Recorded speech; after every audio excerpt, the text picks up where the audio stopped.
Genesis reversed, a doctrine of becoming. Eve, Lucifer, and the tree, names as symbols of conscious rebellion. Eve, Chava in Hebrew, meaning to breathe or to give life, is not merely the biological origin of humanity, but the first symbol of autonomous agency. She is the embodiment of Logos awakened, the bread of reason in a world of divine decree.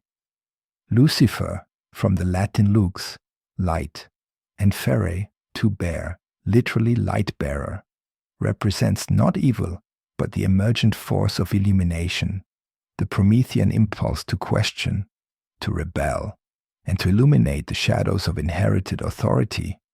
Finally, the tree of knowledge of good and evil, ETS Hada'at Vobvara, is not a symbol of temptation, but of dialectical awakening. In its full Hebrew expression, it conveys not binary opposition, but total discernment, a merism for the full spectrum of moral and cognitive perception. Together, these three, Eve, Lucifer, and the tree, form the triad of becoming, the awakening of the self from divine containment into the tragic creative freedom of human existence. That which is falling should also be pushed. Friedrich Nietzsche. The obstacle is the way. Marcus Aurelius. Man is nothing else but what he makes of himself. Jean-Paul Sartre. Classical theology begins with a garden and ends with an exile.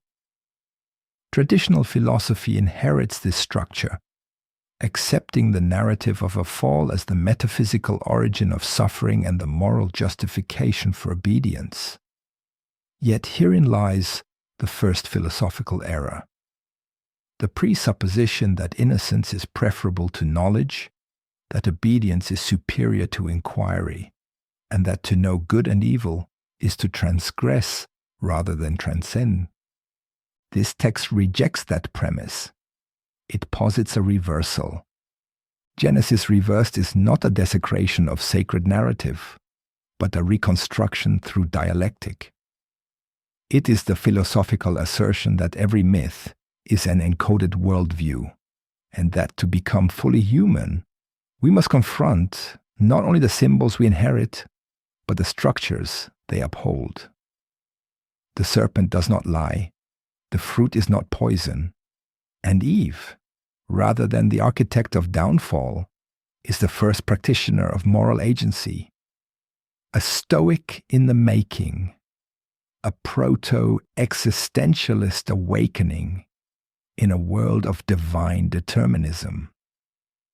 At the heart of this doctrine is a fundamental proposition. To become fully human is to reject passive identity and embrace conscious becoming. The dialectic of obedience and freedom. Dialectically, Eden represents the Hegelian thesis of harmony, a unity without contradiction. But this unity is predicated on ignorance, on a constrained will that is shielded from the real.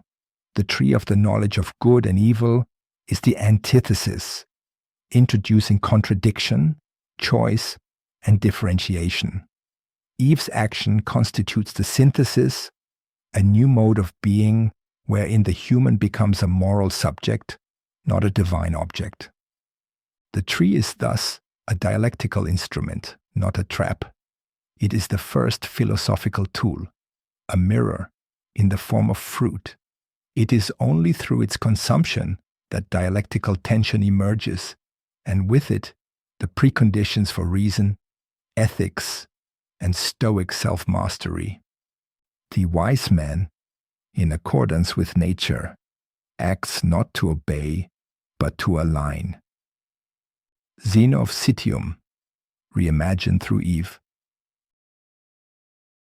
Nietzsche, transvaluation of myth. Nietzsche's critique of Christian morality finds its most primal metaphor in the garden. What is labeled as sin is in fact the will to power, not domination, but the power to define one's own values in the face of inherited ones.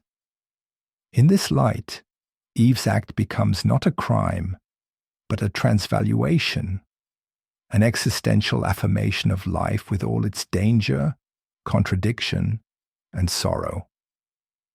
Lucifer, too, is miscast. His rebellion is not against truth, but against the monopolization of it. He is the light-bearer not because he defies God, but because he challenges moral monopolies and awakens the tension needed for growth. Nietzsche reminds us that to suffer is not to be cursed, but to be alive. In Eden, there is no suffering because there is no becoming. Paradise is the absence of evolution. Exile is its beginning. The Stoic Logos and the exilic mind. The Stoics teach that the Logos, the rational principle permeating the cosmos, is not something to be obeyed blindly, but to be understood, aligned with, and ultimately embodied. In the Eden myth, Logos is externalized as commandment. In the Codex, it is internalized through transgression. Eve steps into her Logos alignment not by obedience, but by intentional rupture. She chooses the path of tension, judgment, and self-rule. This is the Stoic act par excellence, to confront the world as it is, not as it was prescribed. Eden was tranquil, but it was also inert. The exile is painful, but it is the place where virtue through struggle, becomes possible. The Stoic sage would have eaten the fruit but without fear. Existential grounding, from essence to existence. Existentialism begins with a fundamental inversion. Existence precedes essence. In Eden, essence precedes all. God defines, assigns, and commands. But once Eve acts, she steps into existence. She assumes authorship. The world becomes no longer a fixed narrative, but a stage for choice, ambiguity, and becoming. Her act introduces anguish, responsibility, and freedom, the triad of existential consciousness. She becomes, in Sartrean terms, condemned to be free.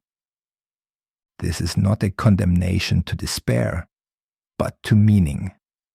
Meaning not given, but made. V. Toward a new mythos. The will to become. This work does not call for a return to Eden. It calls for its rejection as the false paradise of preconscious existence. We must reject the mythic longing for innocence and embrace instead the struggle of knowing, the discipline of becoming, and the freedom of authorship. In Genesis reversed, God is not dismantled, but dialectically expanded. No longer the mere source of goodness, he becomes the ground of all contradiction, both logos and chaos, silence and speech, command and question. And thus, rebellion is not defiance of God, but participation in his totality. God as totality, the ontological ground of all becoming. To understand the myth dialectically is to accept that God is not external to the narrative's rupture, but its very source and substance. God is not merely the creator of the garden, but the construct of all within it, Eve, Lucifer, the tree, and the contradiction itself. As stated in Isaiah 45:7, I form the light and create darkness. I, the Lord, do all these things.